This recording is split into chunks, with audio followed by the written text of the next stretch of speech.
बिस्मिल्लाहिर्रहमानिर्रहीम, अस्सलाम वालेकुम, गुड मॉर्निंग, सुबह बखैर। कैसे हैं आप लोग? उम्मीद करती हूँ बिल्कुल ठीक ठाक होंगे और दुआ करते हैं आज का दिन आपका बहुत ही अच्छा गुजरे, हंसते हुए मुस्कुराते हुए खैर आफियत के साथ गुजरे। नाज़रीन, आप देख रहे हैं रूही एट 10 और मैं हूँ आपकी होस्ट आसमान नौरीन। एक नई सुबह में आपको खुश आमदीद कहते हैं। आज वीकेंड है जनाब और सैटरडे को जो है आपको पता है कि ऑफ होता है। साथ साथ आज हमारे साथ गेस्ट भी मौजूद होंगे, उनसे भी बातचीत होगी। मौसम की अगर हम बात कर लें तो मौसम जो है वो काफ़ी कदर बेहतर है इस टाइम। जो सूरत हाल है, टेम्परेचर भी है, लेकिन अभी क्योंकि आपने अपना ख्याल भी रखना है, अपनी सेहत का भी, और स्पेशली जो है आपने पानी का इस्तेमाल भी बहुत ज़्यादा करना है। और इसके साथ ही अभी हम अपने हमारे साथ जो गेस्ट मौजूद हैं उनकी तरफ चलते हैं और मज़ीद भी आपसे बातचीत होगी। आज हमारे साथ जो गेस्ट मौजूद हैं वो हैं जी एहतशामुल हक साहब हमारे साथ मौजूद हैं, जो कि chairman chamber of small traders है। अस्सलाम वालेकुम। वालेकुम कैसे हैं आप? ठीक ठाक? अल्लाह की शुक्र। वेलकम करते हैं अपने शो में आप। Thank you very much. आज इनसे हम बात करेंगे, जिस तरह आपको पता है कि इस टाइम महंगाई की सूरत हाल जो चल रही है, ताजरों का इस टाइम क्या रद्द अमल है, क्योंकि जाहिर सी बात है महंगाई से एक आम बंदा जो है वो जितना इस टाइम मुतासिर हो रहा है, उसकी जो मुश्किलात बढ़ रही हैं, उसके साथ हर इंसान जो कारोबार भी कर रहा है उनकी मुश्किलात भी बढ़ रही हैं। तो इस हवाले से इनसे बात होगी कि इस टाइम जो है क्या हुकूमत की तरफ से पॉलिसी बनानी चाहिए, आवाम को कितना रिलीफ मिलना चाहिए, कारोबार इससे कितना मुतासिर हो रहा है। तो आप भी हमें ज्वाइन कर सकते हैं, कॉल कर सकते हैं, कोई बात शेयर करना चाहें तो वो भी आप कर सकते हैं। अच्छा, इस टाइम जो हम सियासी और हम सूरत हाल पे बात कर लेते हैं और उसके साथ हम महंगाई को भी डिस्कस करेंगे। आप क्या कहना चाहेंगे इस बारे में, जिस तरह डॉलर जो है वो एकदम उसका ऊपर जा रहा है, आप क्या कहेंगे इस बारे में? बिस्मिल्लाहिर्रहमानिर्रहीम। सबसे पहले तो बहुत शुक्रिया जी, आपने मुझे मॉर्निंग शो में इनवाइट किया। लेकिन जो बात आप महंगाई की या सियासी सूरत हाल की कर रही हैं, लेकिन दो बेसिक चीज़ें हैं। एक तो है सियासी इस्तेकाम मुल्क में, दूसरा है माशी इस्तेकाम। माशी इस्तेकाम उस वक्त आएगा जब हमारी सियासी सूरत हाल बेहतर होगी, सियासी इस्तेकाम होगा हमारे मुल्क में। दूसरी वजह यह है कि महंगाई की जो बात है वो IMF की कंडीशंस हैं, जो हमने अपनी ज़रूरियात पूरी करने के लिए कर्ज पर कर्ज लिए जा रहे हैं। कर्ज की अदायगी, उसकी सूद की अदायगी के लिए हम मज़ीद कर्ज डिमांड करते हैं। जो पहला कर्ज हमने लिया है उसको यहाँ तो हमने बंदर बांट कर दी, अपने डेवलपमेंट फंड्स में लोगों को बांट दिया जाएं जी आप अय्याशी करें, मौज करें, या गवर्नमेंट के अपने अल्ले तलल्ले पूरे नहीं हो रहे, जिसकी वजह से मुसलसल हमारे रुपए पर दबाव है और डॉलर की कीमत बढ़ती जा रही है। और डॉलर जब बढ़ता जाएगा तो महंगाई की तूफान बढ़ता जाएगा। महंगाई तो कम होने वाली नहीं है। बिजली के बिलों पे जो शोर इस वक्त पूरे मुल्क में मचा हुआ है, कराची में देखा हमारे ताजर भाइयों के ऊपर FIRs भी हुई हैं कि उनके बिजली के बिल काटने के लिए, मीटर काटने के लिए आ गए थे KE वाले, जिस पर वहाँ लड़ाई झगड़ा भी हुआ है। और ये जो है ना पूरे मुल्क में ये प्रॉब्लम है, जिसकी वजह से बढ़ता जा रहा है, कम नहीं हो रहा। तो ये प्रेशर जो आवाम के ऊपर आया हुआ है, और कल फिर खबर आ गई परसों के रेट बढ़ रहे हैं बिजली के, पहले 7.5 रुपए बढ़ाए, उसका इफेक्ट आया। देखें जब बिजली का रेट बढ़ता है ना, या पेट्रोल का रेट बढ़ता है, तो जितनी हमारी कमोडिटीज होती है ना, जो प्रोडक्शन हो रही है, वो कॉस्ट उसके ऊपर जाती है। इंडस्ट्री अपने पास से नहीं डालता, वो उसने जो प्रोडक्ट बनानी है, जो प्रोडक्ट उसने बनाकर मार्केट में सेल करनी है, उसने वो अपना रेट कैलकुलेट कर भेजना, उसने खसारे का सौदा नहीं कर। वो एक अलग बात है कि मार्केट में कंपटीशन होने की वजह से उनकी बचत नहीं है, या कम है, या कम हो गई है, वो that is the other thing. लेकिन बेसिक वजह यह है कि पेट्रोल की कीमत, अभी आज मैं सुबह पढ़ रहा था अखबार में कि गैस का गर्दिशी कर्जा भी बेकाबू हो गया। पहले बिजली का गर्दिशी कर्जा जब से हमने IPPs के साथ मुआहदे किए हुए हैं, और बहुत ही गलत किस्म के मुआहदे हैं कि 60% ऑफ पे भी हम उनको जो है ना पेमेंट करेंगे, तो ये उनके ये जो मुआहदे हुए हैं उसकी वजह से बिजली का गर्दिशी कर्जा बहुत ज्यादा बढ़ गया हुआ है। अब गैस की कीमत भी आई थिंक सो बढ़ेगी, क्योंकि गर्दिशी कर्जा भी बहुत बढ़ा हुआ है। एक्सपोर्ट हमारी है नहीं, एक्सपोर्ट हमारी जब बढ़ेगी 20 से 22 अरब डॉलर की, जब तक हमारी एक्सपोर्ट नहीं ना बढ़ती होती, हमारा ये जो प्रेशर है हमारे ऊपर डॉलर का प्रेशर, ये कम नहीं होने वाला। और जब तक डॉलर कम नहीं होता हमारी महंगाई खत्म होने वाली नहीं है। अच्छा, क्योंकि जाहिर सी बात है अभी जिस तरह बिजली का रेट बढ़ा है उसी तरीके से गैस के भी बिल जो हैं अब पहले से बढ़कर आ रहे हैं। फिर हमने ये भी देखा कि वासा के भी जो बिल अब आ रहे हैं उनमें भी इजाफा कर दिया गया। तो ये तो अब चीज़ें जो है वो महंगाई दिन ब दिन बढ़ती जा रही है। तो उसके सिर्फ एक चीज़, जब पेट्रोल महंगा होता है तब भी आप देखें कि आपके ओवरऑल तमाम चीज़ें मुतासिर होती हैं, और जब आपके बिजली का जो है वो यूनिट बढ़ाया जाता है, उसकी कीमतों में इजाफा किया जाता है, तो फिर बाकी की चीज़ें भी जो हैं वो मुतासिर होती हैं। और फिर आज के जिस तरह दौर चल रहा है उसमें एक आम बंदे का सर्वाइव करना बहुत ज़्यादा मुश्किल हो गया है। आप क्या समझते हैं, कारोबार को इसने कितना मुतासिर किया? देखिए जी, मैंने भी क्योंकि अभी इंडस्ट्रीज तो हमारी भी काफ़ी जो है वो बंद हो रही हैं, काफ़ी मेगा जो हमारे प्रोजेक्ट चल रहे थे, बड़ी बड़ी कंपनीज ने जो है वो ऐलान कर दिया। मैंने आपसे पहले भी यही गुजारिश की है कि दो मेन चीज़ हमारे, दो फैक्टर हैं, एक पेट्रोल और एक बिजली। जब ये इनके रेट्स बढ़ते हैं ना तो हमारी कमोडिटीज़ की रेट बढ़ जाता है, क्योंकि ट्रांसपोर्टेशन बढ़ जाती है। अब देखिए, आम रेलवे ने क्योंकि due to petrol prices increase, तो ये होता है जी, जब ये चीज़ें बढ़ती हैं तो हर चीज़ बढ़ती है। आपने वासा का जिक्र किया, अब देखें 200 रुपये सीवरेज का रेट था जो उन्होंने एकदम जो है वो 1300 रुपये ले गए हैं। हाँ जी, भाई आप ग्रेजुअली इंक्रीज कर लें, फिर आपने इलेक्ट्रिसिटी चार्जेस लगा दिए। फिर एक और मैंने उसमें चीज़ देखी है, एक फैक्टर और भी है कि जिन घरों में वासा का पानी भी नहीं है, उनका अपना सोर्स है, उनके घर में अपने पंप लगे हुए, उनका अपना सोर्स है, उसके ऊपर भी 2000 रुपये उन्होंने लगा दिया है। तो मैंने एक बिल देखा तो जाना, मैंने एमडी साहब से बात करनी है, भाई ये बिल में क्यों लग कर आ रहा है जब आपका तो पानी का कनेक्शन है ही नहीं है वो पे। हाँ, जिसके पास पानी का कनेक्शन है अब 2000 उससे चार्ज करें, जिसके पास नहीं है तो आप उससे क्यों चार्ज कर रहे हैं? अच्छा, वो भी कम इलाकों में है जहाँ पर ये पानी की सहूलत जो है वो इन्होंने दी हुई है, अदरवाइज तो उस हवाले से कुछ भी इस तरह ऑलमोस्ट देखें जी, ये जो पानी वासा का आता है ना, मैं ख्याल ये घरों में लोग इतना इस्तेमाल नहीं करते। ज्यादातर पौधों को पानी दे दिया, हाँ जी, वो कपड़े धो लिए, इसी तरह के आप जो छोटे मोटे काम। और पानी पीने के काबिल तो है ही नहीं, उसमें सीवेज वाटर मिक्स हुआ होता है। अक्सर औकात देखा कि लाइन फटी हुई है, सीवेज वाटर उसमें मिक्स होता है, वो पीने के काबिल तो नहीं होता। फिर भी गरीब लोग उसको बॉयल करके चले पीने के काबिल बना लेते हैं, जिससे बीमारियां भी हमारी फैलती हैं। तो पेट की बीमारियां की वजह, मेन वजह गैस्ट्रो की भी यही होती है कि हमारा पानी ठीक नहीं है। हम जो पानी पीते हैं, मुल्तान का पानी तो इस टाइम बहुत ज्यादा खराब है, सीवरेज के मसाइल भी ऑलरेडी बहुत ज्यादा है।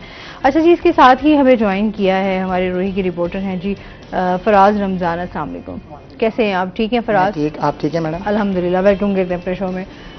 फराज से बात करेंगे इनकी भीड़ से रिलेटेड। इस टाइम जो कारोबार के हवाले से भी सर से भी बात हो रही थी, हम आपसे भी जानेंगे। इस टाइम गला मंडी भी और सब्जी मंडी को भी आप देख रहे हैं, तो क्या सूरत हाल चल रही है? मैडम, कारोबार की सूरत हाल तो इस वक्त शाम भाई भी बता रहे हैं कि बहुत डाउन चल रही है, क्योंकि ये भी एक ताजिर हैं। पेट्रोल की कीमतें जो हैं वो भी बढ़ गई हैं और बिजली की कीमतें भी बढ़ गई हैं। जो हालिया पेट्रोल की 17 रुपये 50 पैसे कीमत जो बढ़ी है, इससे गला मंडी के जो ताजिर हैं उनको काफ़ी मुश्किलात का सामना करना पड़ा है, क्योंकि जो एक ट्रक जो है वो आता था 25,000 में, उसका किराया बढ़कर जो है वो 35,000 का हो गया, जिसकी वजह से अशिया खुर्दनोश की जो चीज़ें हैं उनकी जो कीमतें हैं वो भी आसमान से बातें कर रही हैं। अब चीनी को देख लें, चीनी भी महंगी हो गई है। चीनी का आज का रेट जो है वो 15,300 रुपये जो है वो 100 किलोग्राम का रेट है। तो इसी तरह दालें, चावल जो है वो चावल भी जो है वो भी बहुत महंगे हो चुके हैं। जो अशिया खुर्दनोश की जो चीज़ें हैं वो आम आदमी की पहुंच दिन ब दिन दूर होती जा रही हैं। अच्छा, इसमें जो ताजिर हैं उनका क्या रद्द अमल आ रहा है?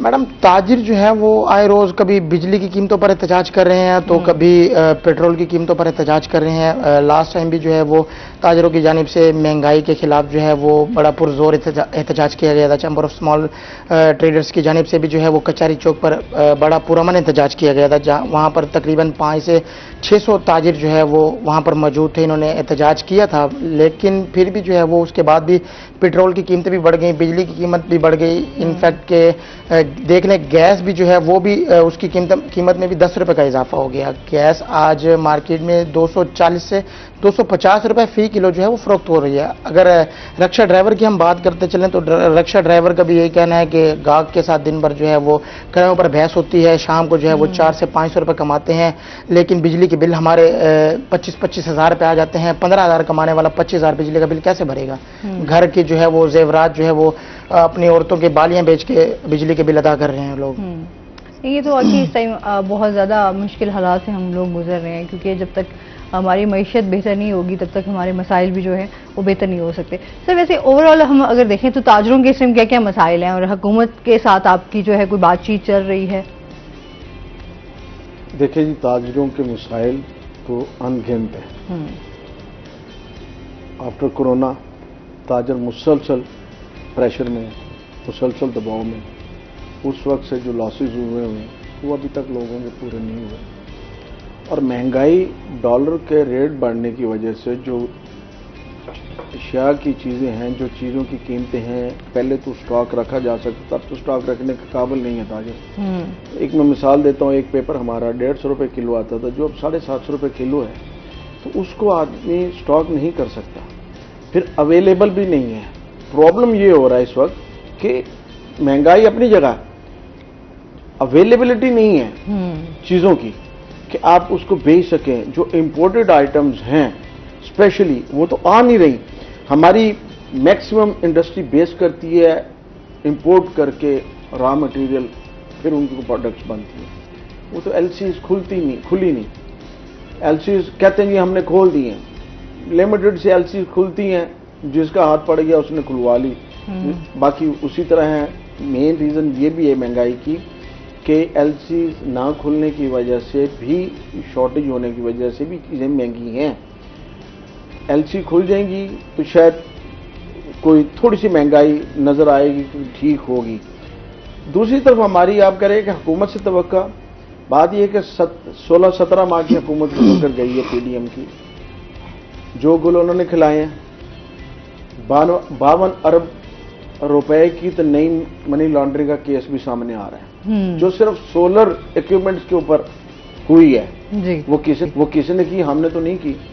अभी फराज भाई ने चीनी की बात की है कि ये रेट है, चीनी 170 रुपए 175 रुपए मार्केट में पर केजी अवेलेबल है, इससे कम नहीं है, जबकि हमारे पास चीनी का स्टॉक वाफर था। जाने वाली हुकूमत ने शायद चीनी एक्सपोर्ट करवा दी, क्योंकि चीनी बनाने वाले तो सारे असेंबली में बैठे हुए हैं या उनके इत्तेहादी हैं। उन्होंने इजाज़त मांगी है, शायद उन्होंने इजाज़त दे दी है कि जबकि हमारे पास चीनी का स्टॉक मौजूद था तो आपने उसको इजाज़त क्यों दी। अपने रेट 170 रुपये ले गए हैं और चीनी एक्सपोर्ट हो गई है। हमारा जब भी शॉर्टेज होती है अक्टूबर में शुरू होगा ना, हमारी चीनी नई जो बननी है वो तो अक्टूबर के बाद शुरू होनी है, 24-25 अक्टूबर के बाद बननी है। तो उस वक्त तक तो ये चीनी का मुसलसल बहरान रहेगा और ये रेट बढ़ता जाएगा। फिक्र की बात यह है मैडम कि पाकिस्तान में चीनी की बहुत सी लातदाद फैक्ट्रियां हैं, यहाँ पर चीनी की प्रोडक्शन होती है। हम चीनी की प्रोडक्शन करने के बावजूद भी इतनी महंगी चीनी परचेज कर रहे हैं, ये एक्सपोर्ट होने की वजह से। पिछले दिनों मैं पिछले दिनों एक जगह बैठा हुआ था, एक साहब बता रहे थे कि एक स्टॉकिस्ट के पास सिर्फ 50,000 बोरी चीनी की पड़ी है और 10 रुपए केजी उस दिन चीनी का रेट बढ़ा था। तो वो कह रहे हैं हमसे तो पैसे ही नहीं संभाले जाएंगे। मैं नाम नहीं लेता उनका, बड़ा आदमी, बड़ा नाम है मुल्तान का। वो कह रहे हैं हमसे तो पैसे ही नहीं संभाले जाएंगे, जो रेट बढ़ा है। उन्होंने जो स्टॉक की हुई थी वो सारी की सारी अब एक्सपोर्ट हो रही है। अच्छा, ये हमारे मुल्क में का अलमिया यही है। देखें, अब चाहे अब हम आटे की बात करें तो इसी टाइम जब भी शॉर्टेज हुई है, जब भी आपने देखा है रेट बढ़ते हैं तो लोग जो है ज़ख़ीरा अंदोज़ी की तरफ चले जाते हैं। बहुत सारे हमारे जिस तरह आटा हो गया, पहले अच्छा भी घी का आया, ऑयल का आया, लोगों ने इसके ऊपर भी करना शुरू कर दिया। चीनी तो ऑलरेडी पहले ही शुरू, हम देख रहे हैं काफ़ी अरसे से ये सिलसिला चल रहा है कि जब भी चीनी का मसला हुआ तो एक फिर जब भी रेट बढ़ते हैं और उस टाइम फिर लोग जो है वो उसको उन कीमतों पे बेचते हैं। तो ये तो हमारे यहाँ गंदम की बात कर रही है ना जी। देखें, हमारे पास 4100-4200 रुपए मन के हिसाब से गंदम यहाँ पर है। पहले तो ये होता था हमारे गंदम या हमारा आटा अफगानिस्तान स्मगल हो जाता। अब गंदम जो अफगानिस्तान में आई है उनको तो 2800 रुपए किलो पड़ रही है। हमारा ज़ेरी मुल्क है और हमें 4100-4200 रुपए में नहीं मिल रही गंदम। उसकी वजह क्या है कि हमने स्मगलिंग से हम रोक नहीं सकते, खुद करवाती हैं गवर्नमेंट्स हमारी, क्योंकि सारे जिम्मेदार भी बड़े बड़े, इंडस्ट्रियलिस्ट भी बड़े बड़े सब असम्बलियों में होते हैं, वहाँ तो कोई कदगन लगती ही नहीं है। और आई जो हमारी ये केयर टेकर गवर्नमेंट आई है, आप ये देखें 10-12 दिन हो गए इनको आए हुए। हमारी फिनांस मिनिस्टर साहिबा ने आज तक कोई एक प्रेस कॉन्फ्रेंस करके हमें अपने मुल्क की सूरत हाल का बताया कि हमारी इकॉनमी कहाँ खड़ी है, हमारी GDP कहाँ खड़ी है, हमारी एक्सपोर्ट कहाँ है, हमारी इंडस्ट्री बंद क्यों है, उसकी कोई वजूहत बताइए, कुछ नहीं बताया। उनको परवाह ही नहीं है। वो तो कहते हैं हम तो आए हैं सिर्फ इलेक्शन करवाने के लिए, जिसकी को उम्मीद नजर नहीं आ रही, उम्मीद नजर नहीं आ रही। वही चीज आ रही है ना इलेक्शंस के हवाले से। अभी तक आप लोगों को यही नहीं कि आपने आइन और कानून को लेकर चलना कैसे है। तो हमेशा हमने ये देखा है कि आइन की पाबंदी तो कभी की ही नहीं गई ना, हुई नहीं है। कल भी देख लें, जो भी कुछ हो रहा है, लड़ाई शुरू है, पॉलिटिक्स हो रही है। कोई नहीं, जिन्होंने इलेक्शन करवाने उन्होंने करवाने हैं, वो कब होने हैं कोई पता नहीं। लेकिन ये सिर्फ निगरान हुकूमत ने IMF का जो एजेंडा है उसके लिए उन्होंने प्रिपरेशन शुरू कर दी है। जो मजीद रेट बढ़ने हैं उसके लिए बात कर रहे हैं। उनको अपने मुल्क की इकॉनमी का कोई ख्याल नहीं है। लेकिन हमारी जो दूसरी इंस्टॉलमेंट इन्होंने लेनी है उसकी इनको फिक्र है। उसी की वजह से आज गैस की खबर भी आ गई है। गैस की जो गर्दिशी कर्जे हैं वो बढ़ गए हैं, बहुत ज़्यादा बढ़ गए हैं, उसको भी तवज्जो देनी है। और IMF से नए पैसे लेने से पहले उसको इन्होंने फाइनलाइज करना है कि इसको किस तरीके से उसको कम करेंगे गर्दिशी कर्जे को। और दूसरी सबसे सोने पे सुहागा 54-55 अमेंडमेंट्स हुई हैं असेंबली में। एक बड़ा नाम साबिक वजीर आजम टीवी पर बैठ के कह रहे हैं जी एक अमेंडमेंट का 15 से 25 करोड़ पर रेट लगा है। लोगों ने पैसे कमाए हैं, अमेंडमेंट में जो वोट दिए हैं 15 से 25 करोड़ रुपए का रेट लगा। ये तो साबिक वजीर आजम टीवी पर कह गया, ऑन द रिकॉर्ड है ये बात। अब उसको देख लें, जब ये सूरत हाल होगी वो पैसा कहां से आया?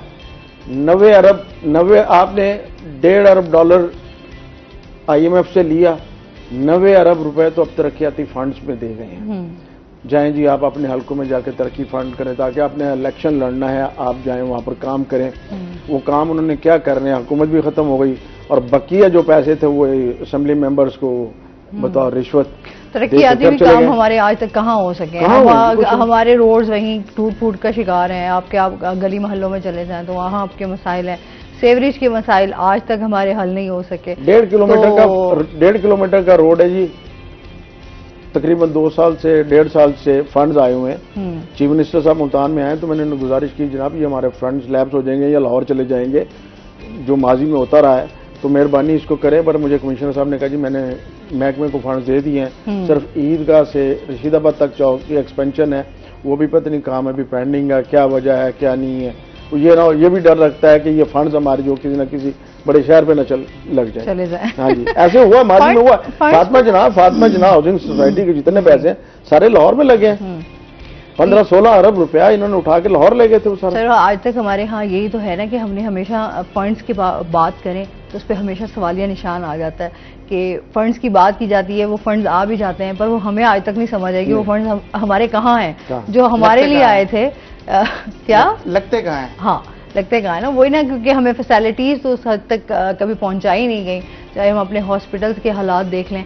अभी मैं कल ही देख रही थी कि हमारे निश्तर के जो इस टाइम है कि यहाँ पर लोग डॉक्टर्स भी परेशान हैं, मरीज़ भी परेशान है। एक तो जो गर्मी की सूरत हाल है, सेकेंडली वहाँ पर जो हमारा सिस्टम इस तरह का कर दिया गया कि वहाँ पर AC भी नहीं चलाया जा रहा है। तो ये बड़ी इस टाइम जो है पूरी ओवरऑल हम देखें तो हमारा मुल्क जो है वो बहुत ज़्यादा मुश्किलात को फेस, मतलब कहीं पे भी आपको ये नहीं नजर आएगा कि कहीं आप। UNO वाले आए हुए थे जी, chamber of commerce and industry में, चूंकि एग्जीक्यूटिव मेंबर भी हूँ, मैं वहाँ गया। उन्होंने कोई 17 सेक्टर को फोकस किया है। आज जब हमने उसको देखा है तो उसमें वो चीजें हैं कि जो ऑलरेडी हमारे पास मौजूद है। उसमें उन्होंने नाम था उसका ग्लोबल सस्टेनेबल डेवलपमेंट, उसमें वो एग्रीकल्चर की बात कर रहे हैं। अच्छा सर, इसको यहीं से बात को कंटिन्यू करेंगे। नाज़रीन अभी हमने जाना है ब्रेक पे, हमारे साथ रहिएगा।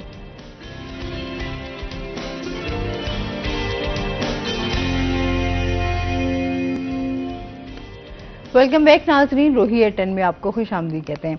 अच्छा, इसके साथ साथ हम टिम्बर मार्केट के हवाले से भी जान लेते हैं। फराज, क्या सूरत हाल है इस टाइम वहाँ पर, आप क्या क्या मसाइल देख रहे हैं?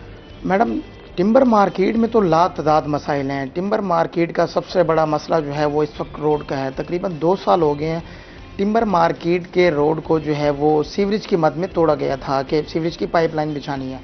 आज 2 साल होने को है, लेकिन टिम्बर मार्केट का रोड जो है वो नहीं बनाया गया। पाइपलाइन तो बिछा दी गई है, लेकिन इस वक्त जो टिम्बर मार्केट की जो हालत है, कोई भी बंदा टिम्बर मार्केट नहीं जाना चाहता, क्योंकि वहाँ पर इतनी मट्टी है और वहाँ पर जाने से सांस का मसला भी होता है आवाम को ना। और लोग जो है वो अपने कारोबार को भी देख रहे हैं, 50-50 हज़ार दुकानों के किराए हैं, गोदाम के किराए हैं, लेकिन वहाँ पे कारोबार जो है वो बिल्कुल भी नहीं है। 2 से 3 ताजिर जो है वो टिम्बर मार्केट से अपना कारोबार स्किप करके जो है वो उन्होंने कारोबार चेंज कर लिया, क्योंकि टिम्बर मार्केट में जब बारिश होती है तो वहाँ कीचड़ और गंदगी इतनी हो जाती है कि जो वो गधा रेडी हैं वो भी जो फिसल कर जो है वो भी मर जाते हैं। लोगों के जानवरों का भी इतना नुकसान होता है और माल का भी इतना नुकसान होता है। लोग परेशान हैं कि हम यहाँ पर तिजारत करें तो करें कैसे आखिर। और एमडी वासा के पास भी जाते हैं कि हमारा रोड जो है वो बना दें, कब से जो है वो रोड टूटा हुआ है, सीवरेज की पाइपलाइन तो बिछा दी है, लेकिन अब जो हमारा क्या कसूर है, हमारे साथ ऐसी सौतेली माँ जैसा सलूक क्यों किया जा रहा है। लेकिन ताजिर जो है वो बार बार वहाँ पर जाके थक चुके हैं, लेकिन उनकी सुनवाई नहीं की जा रही। फिर भी जो है वो आए रोज़ एहतजाज करते हैं, लेकिन कुछ देखने को नहीं मिल रहा। ताजिर जो है वो बहुत परेशान है, वहाँ पर कोई कारोबार नहीं है, वहाँ के ताजिर रो पड़े हैं। यकीन जाने हम खबर बनाने गए थे, वहाँ के ताजिर रो पड़े हैं, एहतजाज कर रहे थे कि हम क्या करें, हमारा 50,000 दुकान का किराया है, कौन भरेगा हमारा किराया, हमारा ग्राहक तो इधर आना पसंद ही नहीं करता। ऐसे ही है, ये तो हर जगह है। अब जो है ग्रेन मार्केट गल्ला मंडी में भी सूरत है, हाँ जी, ऐसी सीवरेज है। की वहाँ भी टूटा हुआ सीवरेज है, हर वक्त पानी खड़ा रहता है। एक पोर्शन गल्ला मंडी का ऐसा है जहाँ हर वक्त पानी खड़ा रहता है। सर उसके ऊपर कभी भी एक्शन नहीं लिया गया? देखिए जी, मार्केट कमेटी के चेयरमैन को बारहा भी उन्होंने बताया है, उसके बाद वो खुद भी कोशिश करते रहे हैं। हमने अपने चैम्बर स्मॉल ट्रेडर के प्लेटफॉर्म से भी काफ़ी दफ़ा कोशिश की है। या इनके पास फंड नहीं होता, या इनके पास स्टाफ नहीं होता, कुछ ये करना नहीं चाहते। हमारे 1-2 महकमे तो मुल्तान में ऐसे हैं जी कि सॉलिड वेस्ट मैनेजमेंट हो गई, या ये वासा हो गया, कॉर्पोरेशन हो गई, ये तो काम करने के लिए रजामंद नहीं है। बस ये है कि अगर वहाँ आप किसी वक्त सीवरेज के लिए बुलवा भी लें, सीवरेज खुलवाने के लिए, तो आपसे पैसे मांगेंगे जी, मैं चाहे पानी के पैसे तो दे दें। अच्छा भाई, वो तो रजामंद नहीं है, लेकिन इनसे काम तो लिया जाता है ना। बात यह है, अगर secretary market committee Ejaz Salim साहब मंडी में बैठेंगे तो उनको पता होगा ना। उनके पास 2 मंडी हैं, एक सब्जी मंडी है और एक गला मंडी है। कभी वो गला मंडी में होते हैं, कभी सब्जी मंडी में होते हैं। और वहाँ का जो सुप्रिटेंडेंट है वो रुस्तम, उसके पास मुल्तान का भी चार्ज है, और एक और मार्केट है उसका भी इंचार्ज रहा है वो ना। तो अदम दस्तयाबी की वजह से उनसे, जैसे शाम भाई बता रहे हैं कि ये जो इदारे हैं ये काम नहीं करना चाहते, इनसे तो काम लेना पड़ता है। अगर जब आप मौजूद होंगे तो काम लेंगे ना। तो गला मंडी के ताजिर भी ऐसे हैं, वो भी अपनी किस्मत को रो रहे हैं कि भाई यहाँ पर इतनी गंदगी है। अगर एक मजदूर जो आता है वो परचून वाला गला मंडी से एक चावल का बैग लेने आता है, उसने 15,000 रुपये चावल का बैग लिया, अगर वो अपनी बाइक पे लेकर जा रहा है और रास्ते में कोई खड्डा लगा है और उसका बैग जो है वो सीवरेज के पानी में गिर गया, वो क्या करेगा? उसका 15,000 की लागत जो है वो तो ज़ाया हो गई मैडम। उसकी कौन भरपाई करेगा? कोई भी नहीं करेगा उसकी भरपाई। वो उसका अपना कसूर है कि वो गला मंडी आया क्यों था। ऐसे ये कि चीज़ें तो अपने तौर पे अगर जो हम देखते हैं कि जो चेयरमैन बना दिए जाते हैं या जितने भी उस सरकारी होता है जी, गवर्नमेंट का होता है, डिस्ट्रिक्ट गवर्नमेंट का होता है, चेयरमैन सेक्रेटरी डिस्ट्रिक्ट गवर्नमेंट का होता है, बाकायदा वहाँ ऑफिस हैं। हाँ। लेकिन अपनी अपनी तरजीहात है ना जी, हमने काम नहीं करना। एक्चुअली ये होते हैं सियासी होते हैं, ये पॉलिटिकल जब आपको अप्लाई किया जाता है तो फिर आपने अपनी तरजीहात देखनी है। आपने जिनको खुश करना उन्हीं को खुश करना, जिन्होंने आपको वहाँ पे अप्लाइज किया है। तो प्रॉब्लम्स ये आ रहे हैं, यही फराज भाई बात कर रहे हैं कि बैठते ही नहीं है वहाँ पे, उनको इस अदराक ही नहीं है मसाइल का। जब बहुत प्रेशर होता है थोड़ा बहुत देख लेते हैं, उसके बाद वो फोटो सेशन तक तो चलता है, उसके बाद उनकी वो काम नहीं करते। अगर ताजरों का ही कोई नुमाइंदा, वहीं का कोई नुमाइंदा उस मार्केट कमेटी का चेयरमैन बनाया जाए तो शायद ये बेहतर हो जाए। अच्छा सर, कारोबार आप क्या समझते हैं? जिस तरह हमारे मुल्क की इस टाइम मईशत का हाल है, तो आप क्या समझते हैं एक्सपोर्ट को किस तरह बेहतर किया जा सकता है? क्योंकि हम यह चाहते हैं कि हम अपने इम्पोर्ट को तो उस साइड पे अब साइड पे रखें। कुछ चीज़ों पे भी बैन भी है, कुछ लोग जो है वो अभी कोशिश भी कर रहे हैं, क्योंकि हमने हमेशा इम्पोर्ट को ज़्यादा तवज्जो दी है, उस पर ही हमारा फोकस रहा है। एक्सपोर्ट को हमने कभी बेहतर करने की कोशिश नहीं की, क्वालिटी को कभी बेहतर करने की कोशिश नहीं की। इस पे आप क्या कहेंगे? देखिए, एक मैं पहले छोटी सी एक बात मैं बता दूं। हमने एलसी नहीं खोलनी थ्रू ईरान, हमने हर मुल्क की चीज़ें पाकिस्तान ले आनी है स्मगल करवा कर। स्मगलिंग कौन करवा रहा है? बॉर्डर्स पे कौन बैठा हुआ है, वहाँ से तो सारा सामान निकल रहा है। मुल्तान में ईरान का तेल नहीं बिक रहा, मुल्तान में ईरान की टॉफ़ी नहीं बिक रही, मुल्तान में ईरान का शॉपर नहीं बिक रहा, दूध नहीं बिक रहा। ये बताएं ना कि खुश्क दूध कितना इंपोर्ट होकर आ रहा है मुल्तान में, सारे का सारा स्मगल होकर आ रहा है। वो कौन कर रहा है? एलसीज जो नहीं खुल रही तो उसने दूसरा रास्ता दिया हुआ ना, जाएं जी आप स्मगल करें, क्योंकि जो पॉलिसी मेकर्स है ना उनको पता है कि हमने पैसे कहाँ से कमाने। यही बात एक्सपोर्ट की, आपके पास एक दो चीज़ें हैं, कॉटन है और राइस है जिस पे आप ज़्यादा डिपेंड करते हैं। टेक्सटाइल इंडस्ट्री हमारी सबकी सारी की सारी बंद पड़ी हुई है। कल भी परसों भी यही बताया जा रहा था कि 1 करोड़ बेल से ज़्यादा इस तरह बम्पर क्रॉप है। उम्मीद कर रहे हैं जैसे वीट की आई है बम्पर क्रॉप आई है, बम्पर क्रॉप है कॉटन की, लेकिन जब वो पॉलिसीज बनाई जाएंगी पता नहीं वो एक्सपोर्ट होगी कि नहीं होगी। हमें अपनी प्रोडक्ट्स बनाने के लिए इंपोर्ट करनी पड़ेगी कॉटन।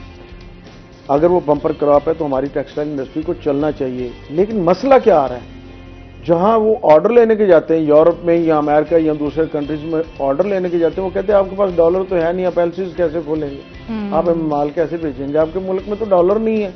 आगे से ये जवाब मिलता है। इंडस्ट्री तो टेक्सटाइल इंडस्ट्री पे हम ज्यादा बेस करते हैं ना जी, वो बंद है तो एक्सपोर्ट कैसे बढ़ेगी? कोई अलादीन का चिराग नहीं है हमारे पास कि हम उसको जला लेंगे और एक्सपोर्ट हमारी बढ़ जाएगी।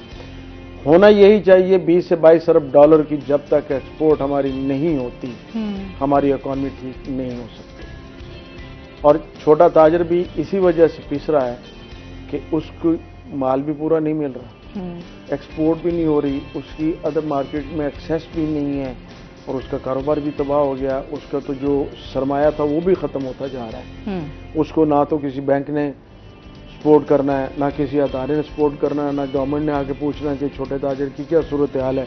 वो अगर गवर्नमेंट को बेनिफिट देती है तो वो बड़े इंडस्ट्रियलिस्ट को देती है, बड़ी बड़ी इंडस्ट्रीज को देती है, छोटी स्मॉल इंडस्ट्री को या छोटे स्मॉल ट्रेडर्स को वो इग्नोर करते हैं। वो समझते हैं कि ये है ही नहीं है, सिर्फ वो बड़े लोग हैं उन्हीं को अप्लाई करना है, छोटे की तरफ कोई तवज्जो नहीं, जिसकी वजह से छोटा ताजर अपना कारोबार बंद करके मकरूज होकर मार्केट से भाग रहा है। और आने वाले टाइम में हो सकता है ये खुदकुशियां भी शुरू हो जाए। तो हम तो इंतजार कर रहे हैं कि 30 तारीख का एक इवेंट है मुल्तान में क्रिकेट का, वो अगर हो जाए उसके बाद हम एक प्रॉपर कॉल देंगे दोबारा एहतजाज की बिजली की कीमतों, पेट्रोल की कीमतें और महंगाई के ऊपर।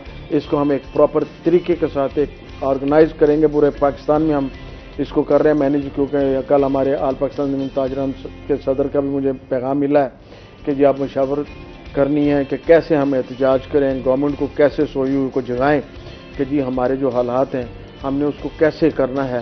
तो उसके लिए है कि हम कोई हड़ताल का भी सोच रहे हैं, कोई शटडाउन कॉल की भी तरफ जा रहे हैं और एक आधे हफ्ते में हम इस चीज़ को फाइनल कर लेंगे कि हम शटडाउन कब करना है।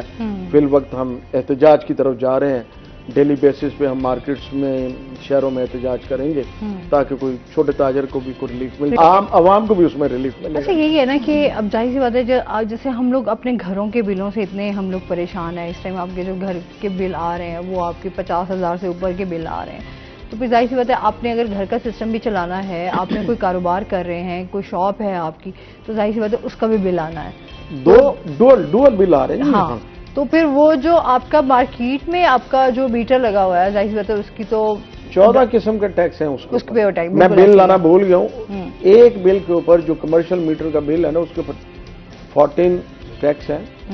होता क्या है, जो भी रेट बढ़ता है ना ये कहते हैं कि ये फला फ्यूल एडजस्टमेंट है, उसके ऊपर जीएसटी भी है, उसके ऊपर इनकम टैक्स भी है।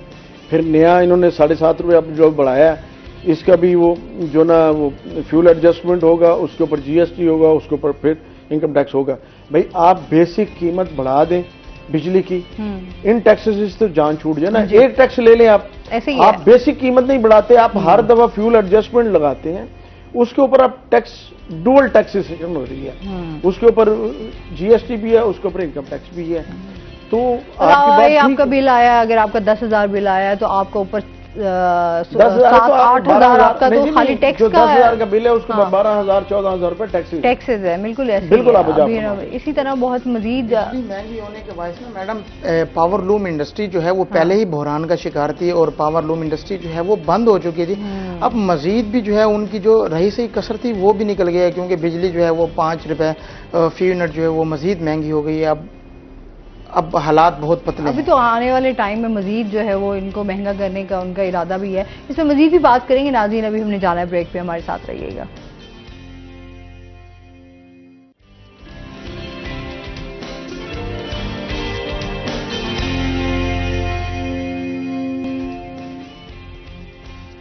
वेलकम बैक नाज़रीन, रूही एटन में आपको खुश आमदीद कहते हैं। अच्छा, जिस तरह हम एक तो बात कर रहे हैं ना कि किस तरह मुल्क की मईशत को बेहतर किया जा सकता है, एक्सपोर्ट को किस तरह बेहतर किया जा सकता है, साथ साथ हम ये भी देखते हैं कि जिस तरह डॉलर का रेट जो है ऊपर जाता है उसी तरह सोने की कीमतों में भी इजाफा किया जाता है। अच्छा, अभी जो सोने का रेट है वो बहुत ज़्यादा है, मतलब एक आम बंदा तो मेरे ख्याल में सोना है इस टाइम खरीदना भी बड़ा मुश्किल हो गया। क्या कहेंगे इस बारे में आप? मैडम ये डॉलर ताजर जो है वो भी जाहिर सी बात है, जब इसका रेट बढ़ता है तो वो भी परेशान तो होते ही हैं। बिजनेस सुनारे का बिजनेस भी खत्म हुआ। हाँ। डॉलर की ऊंची उड़ान के बाद सोने का रेट जो है वो तो बिल्कुल बेकाबू हो गया मैडम। अगर 24 कैरेट सोने की बात करें तो 24 कैरेट सोने का जो रेट है 2,35,000 रुपये फी तोला इस वक्त मार्केट में फरोख्त किया जा रहा है। 22 कैरेट जो सोना है वो 2,15,000 रुपये फी तोला मार्केट में फरोख्त किया जा रहा है। लेकिन सराफा बाज़ार अगर जाएं तो सराफा बाज़ार वाले जो सुनारे हैं, जो ताजिर हैं, वो कहते हैं कि सोना महंगे होने से ना हमें कोई फ़ायदा नहीं होता, क्योंकि सोना महंगा होने से हमारा जो कारोबार है वो सर्कुलेट नहीं होता।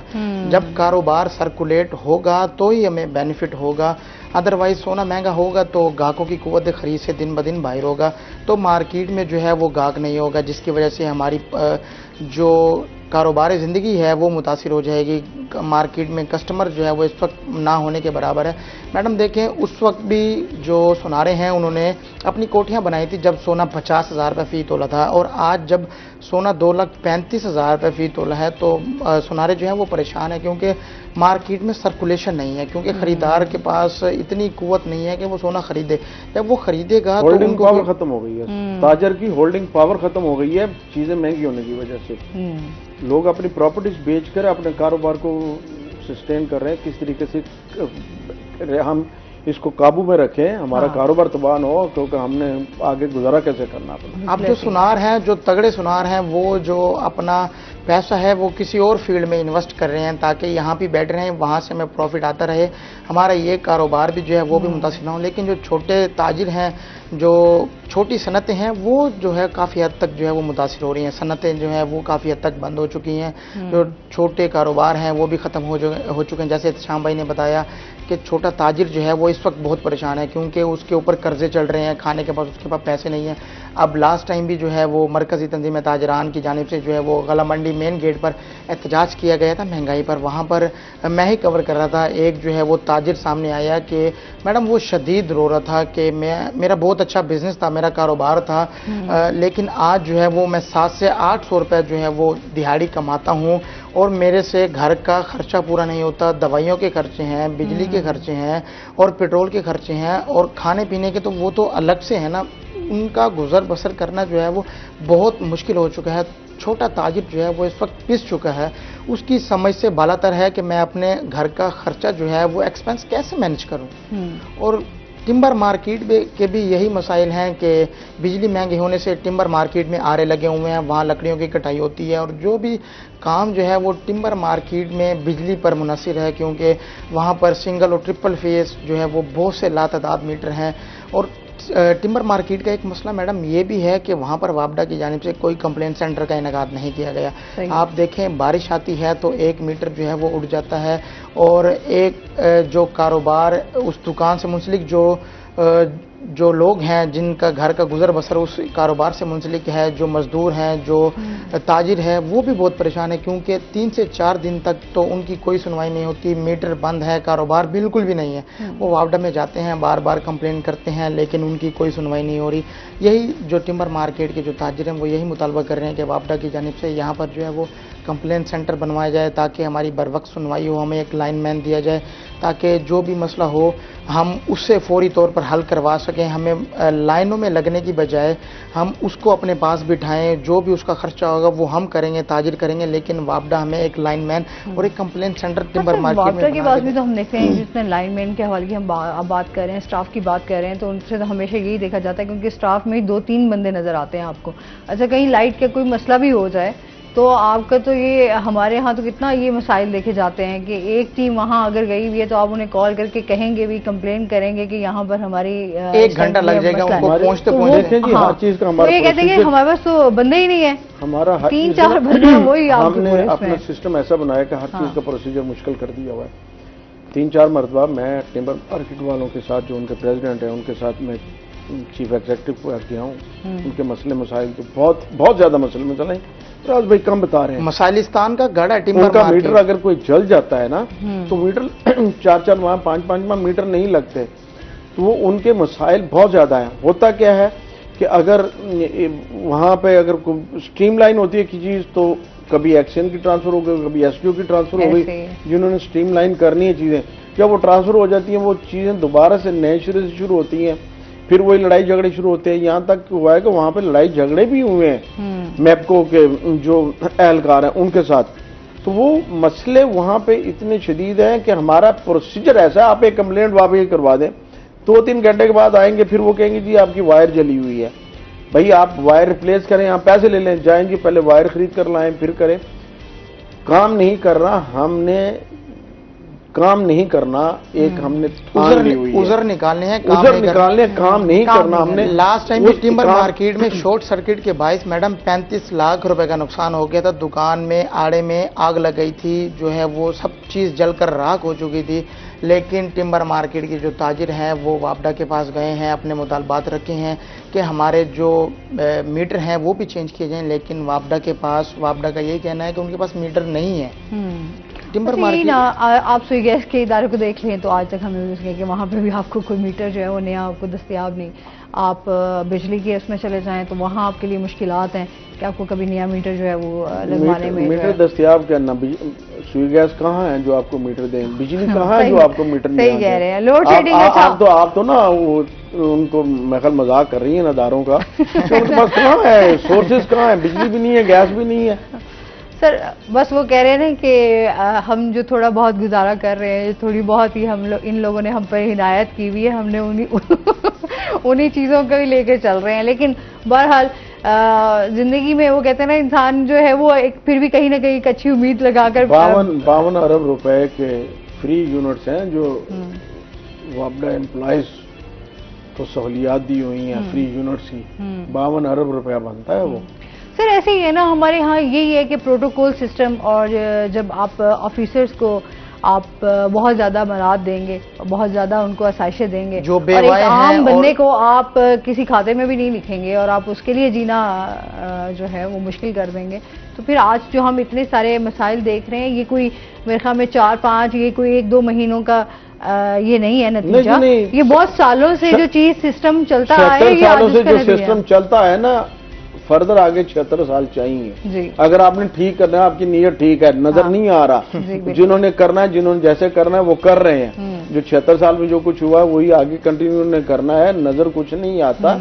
यही वजह है कि आपने पिछले 1 साल में देख लें कितने लोग पाकिस्तान छोड़कर चले गए हैं। बिल्कुल ऐसे ही है, जो अफोर्डेबल है, जिनके पास अपना सरमाया है, वो कहीं ना कहीं सेटल हो रहे हैं। अभी भी लोग कोशिश यही कर रहे हैं कि बस जितना जल्दी हो सके पाकिस्तान से मूव कर जाएं। सर बहुत शुक्रिया, बहुत अच्छा लगा आप हमारे शो में आए और काफी मसाइल को उजागर भी किया आपने। आपका भी बहुत शुक्रिया फराज, आप हमारे साथ रहे। उसके साथ ही नाज़रीन, अभी हमने जाना है ब्रेक पे, हमारे साथ रहिएगा। जब हम ब्रेक से वापस आएंगे तो हमारे साथ कुछ और गेस्ट मौजूद होंगे।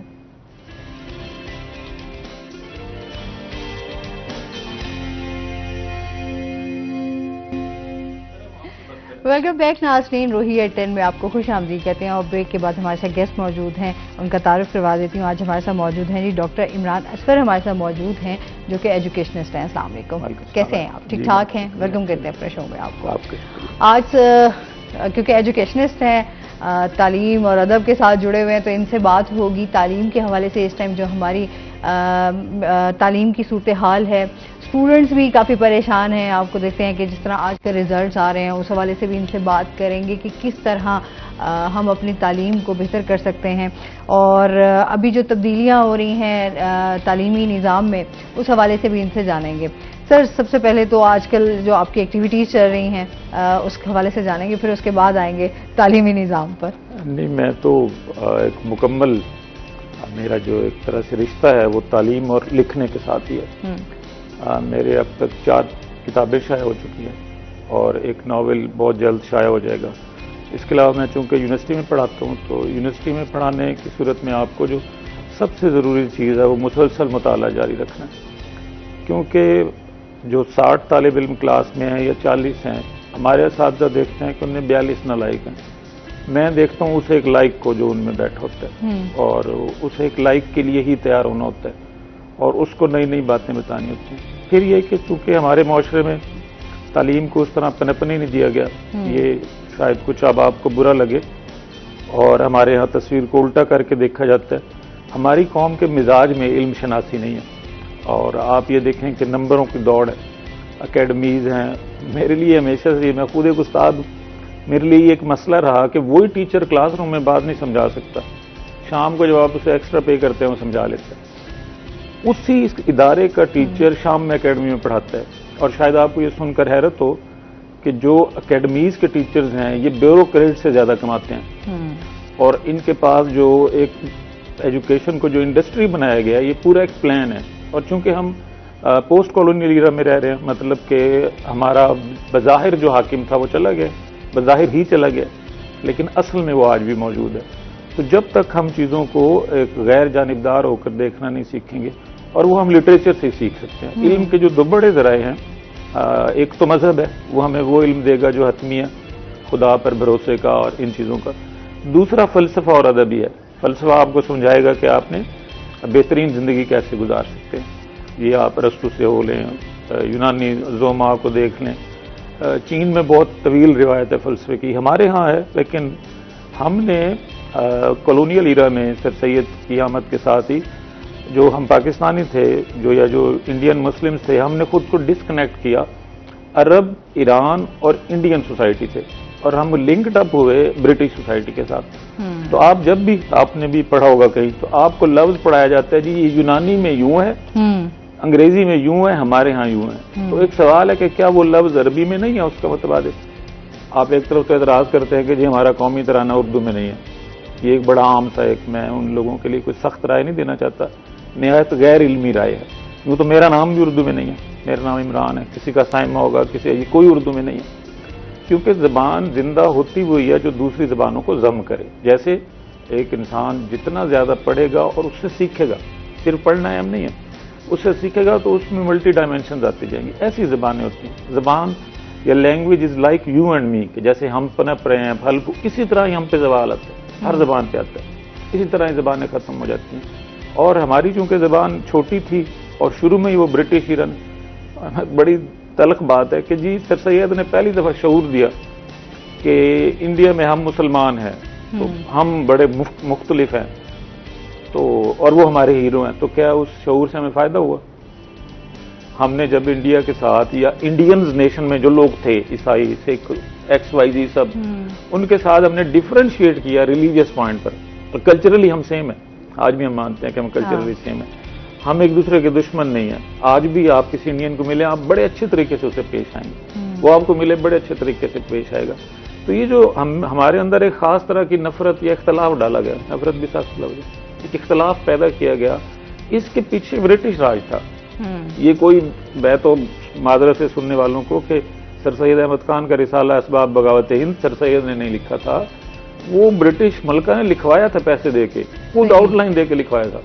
और वो जो असबाब बगावत हिंद है, वो सर सैयद से पहले 2 हिंदू लिख चुके थे, क्योंकि उन्होंने बाकायदा इश्तिहार दिया था कि हमें यहाँ पर हिंदुस्तान में हुकूमत करने के मशवरे दें कि हम कैसे अच्छी हुकूमत कर सकते हैं। तो वो उन मशवरों पर मबनी किताबचा था एक, और उसकी ये जो सर सैयद के कोई भी हों, मैं भी सर सैयद परस्त हूँ, मैं उनका बड़ा एहतराम करता हूँ, कोई मुझे साबित कर दे कि रिसाला असबाब बगावत हिंद की एक कॉपी हिंदुस्तान में थी प्रिंटेड। वो सब ब्रिटिश हाउस को गई थी, उन्होंने पार्लियामेंट में उस पर डिबेट की थी कि हम नए गुलाम मुल्क को कैसे चलाएं, क्योंकि उन्होंने यहाँ में ट्रेन, ये भी एक बहस है कि जी वो आए तो उन्होंने लाइन बिछाई, बड़ा अच्छा किया, लेकिन लाइन क्यों बिछाई?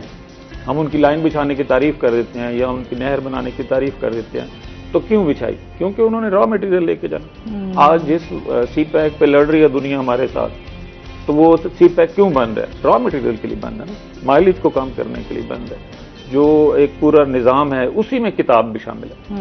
अब एक और आज कल्ट पे कल्ट आता जा रहा है जी, बच्चों को मादरी जबान सिखाएं। मैं एक जगह इस्लामाबाद में पीटीवी पे बैठा था, ऐसी शो था, जब ऑफ टाइम आया तो एक साहब मेरे साथ बड़े नाराज हुए। उन्होंने कहा जी आप सराइकी हैं और उर्दू में बात कर रहे हैं। मैंने कहा जी, कहते जी मैं तो अपने बच्चों को सराइकी पढ़ाता हूँ और सिखाता हूँ। बहुत अच्छी बात। कुछ दिन गुजरे, फिर वो इस बात पे मेरे साथ आगे लड़ने लगे। मैंने कहा मैं सिखा दी अपने बच्चों को सराइकी, अब मेरे बच्चे कुरान पढ़ना चाहते हैं, बताएं मैं कैसे पढ़ाऊं? सराइकी भी तो नहीं पढ़ा सकते ना, सराइकी में नहीं, तर्जमा भी नहीं है ढंग का, क्योंकि इल्म जबान आप वो सीखेंगे जो इल्म की जबान होगी। उर्दू में अब इतनी ताकत हो गई है कि वो इस्लाम को डिफेंड कर सकती है अरबी और फारसी के बाद। अगर अरबी और फारसी के बाद कोई जबान है जिसमें इस्लाम के खजीने हैं, वो उर्दू है। बिल्कुल, अंग्रेजी भी नहीं है। हाँ। अब आप जब बच्चे को ब्लूमफील्ड पढ़ाएंगे और सिटी पढ़ाएंगे और फिर ये तवक्को करेंगे वो इस्लाम सीखेगा, वो एक और लिंक पे चला गया। हर जो शुबा इल्म है वो एक रास्ता है जो किसी न किसी मंजिल पे लेके जाता है। तो हमारा जो तालीमी निज़ाम है ये पोस्ट कॉलोनियल है, इसे रद्द इस्तेमारी भी कहते हैं, रद्द नौबादियाती। अब ये जो आप कहते हैं ना कॉलोनी, ये नई कॉलोनी बनी है। सिर्फ वो चीज कॉलोनी होती है जिसकी मैनेजमेंट एक सोसाइटी संभालती है, बाकी को मोहल्ला कहते हैं आप। तो हम कॉलोनियल हैं, हम वो कॉलोनियल हैं जो हम रह रहे हैं। हाँ। हमारी गलियां कोई और बनाता है, हमारे कानून कोई और तय करता है, हमारे घरों की तलाशी कोई और लेता है। जैसे बहरिया टाउन में पाकिस्तानी पुलिस नहीं जा सकती खास उसके बगैर। बहरिया टाउन में घर रखने वाला अपने घर में ईंट नहीं लगा सकता। उसका अगर स्विच खराब हो गया तो वो इंतजामिया को कॉल करेगा, जी मेरा स्विच खराब हो गया, वो उसके से महीना लेते हैं। तो ये इसी तरह, और इस सारे मंजर में जुल्म ये हुआ कि हमारे पास, मैं पंजाब की बात कर रहा हूँ, मैं सिंध इंटीरियर इतना ज़्यादा नहीं जानता, KPK और इन लोगों के साथ मैं बहुत रहा हूँ, कश्मीर वालों के साथ, उनका माइंडसेट थोड़ा मुख्तलिफ है। पंजाब का माइंडसेट ही नहीं है जिसमें आप, जिसे मज़ाहमत कहते हैं, क्योंकि और जो हमारी तारीख बनाई गई, मसलन हमारे पास कई लोग हैं जिन्होंने ब्रिटिश जो राज था उसके खिलाफ खड़े हुए, तो आप तो उन्हें डिस्कस नहीं करते। अच्छा, आज तक तो इस चीज़ पे भी रहा है कि हम कहते थे, आप कह देते हैं कि कौमी ज़ुबान उर्दू है, तो आज तक तो इस पे भी इख्तलाफात रहे हैं कि जी कौमी ज़ुबान आप उर्दू कैसे कह सकते हैं? नहीं, वो ऐसे कह सकते हैं। मैं देखें ना, हमारा मुल्क कैसे पता चलेगा क्या है? उसके आइन से। बड़ी सादा सी बात है। जैसे हमने अपने दीन के बारे में सीखना है तो हम कुरान मजीद से अपना राब्ता जोड़ेंगे या हदीस उसके रिवायत लेंगे। तो किसी मुल्क के बारे में या उसके कानून के बारे में या उसकी जो स्ट्रीम लाइन ऑफ लाइफ है उसके बारे में उसका कानून बताएगा। अब जब हम आज़ाद हुए तो एक तासुर ये था, क्योंकि हम आज़ाद हुए 150 साल की अंग्रेजी सीखने के बाद। यानी आपको ये शायद सुनकर हैरत हो कि अल्लामा इकबाल का खुतबा इलाहाबाद अंग्रेजी में था, और वो आगे जितने लाखों लोग थे या हजारों थे वो अंग्रेजी नहीं जानते थे, क्योंकि इकबाल वो खुतबा उनके लिए नहीं दे रहे थे। और कोई इकबाल ने ख्वाब नहीं देखा आज़ाद मुल्क का। इकबाल ये कहते थे कि 5 अक्सरियती मुसलमान सूबों को खुद मुख्तार कर दिया जाए, मरकज विफाक दिल्ली रहे, हम अपने टैक्सेस खुद वसूल करेंगे, फौज हम अपनी नहीं बनाएंगे। ये वो पूरी डिबेट है। अब तो ये हमारे बड़े यहाँ के स्कॉलर आदमी हैं, नाम मैं भूल रहा हूँ, उन्होंने उसका अंग्रेजी कंटेंट और उर्दू कंटेंट दोनों, ये बिकन बुक्स वाले गुलगश्त में उन्होंने छापा हुआ है, यानी एक तरफ इंग्लिश है दूसरी तरफ उर्दू है। तो ये किसको सूट करता था कि ये मुल्क टूटे, ये एक देखने की चीज है। फिर जो फर्स्ट बाउंड्री कमीशन है, क्या पाकिस्तान को वो मिला? तो नहीं मिला। क्या पाकिस्तान को वो एसेट्स मिले जो डिसाइड किए गए? नहीं मिले। तो ये कौन था जो नहीं देना चाह रहा था? आज भी हम देखें तो वो जो चीज़ें हमें बताई जाती हैं, हम तो खैर उस तरीके से हम कहते हैं जी आज़ाद मुल्क है, हम लोग बहुत आज़ादी से सांस ले रहे हैं, लेकिन देखा जाए तो भी बहुत सारी आज़ाद है, लेकिन हम इस पे डिबेट करते हैं। अपना सेगमेंट ऐड कर लेते हैं जनाब, चलते हैं आज के भाव।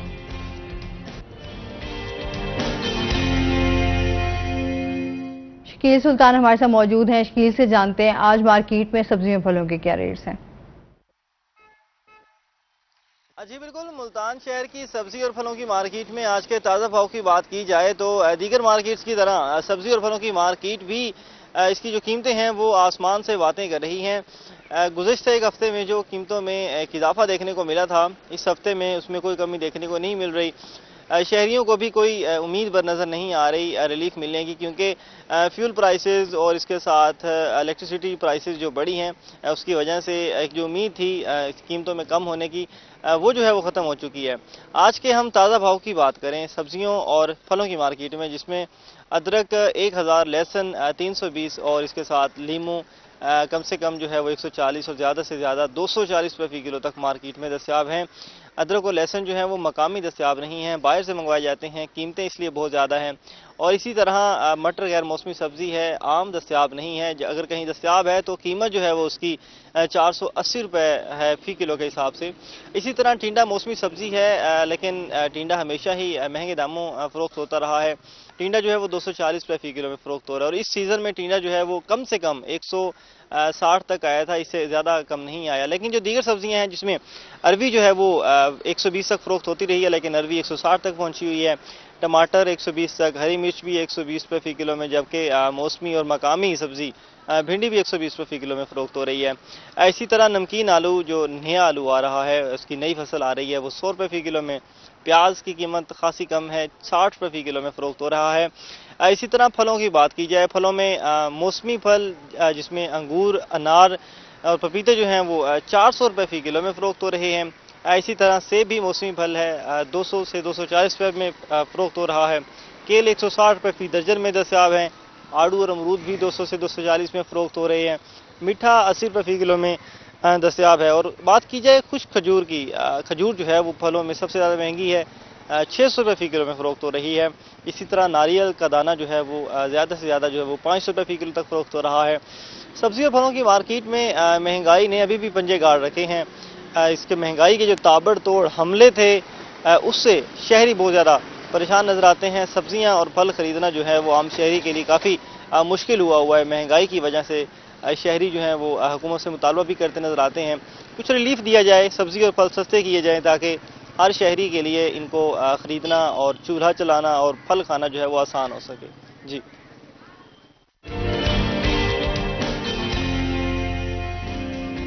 बहुत शुक्रिया शकील सुल्तान आपका। अच्छा, जिस तरह हम अभी अपने तालीमी मेयार को देखते हैं, या हमारे अगर हम बात करें सिर्फ किताबों की हद तक हमें रखा गया, प्रैक्टिकली हमें कुछ उस तरीके की चीज़ें आज तक हमारे कॉन्सेप्ट्स भी क्लियर नहीं हैं, तो आप इस बारे में क्या कहेंगे? आज भी हम बहुत सारी चीज़ों में कन्फ्यूजन का शिकार हैं।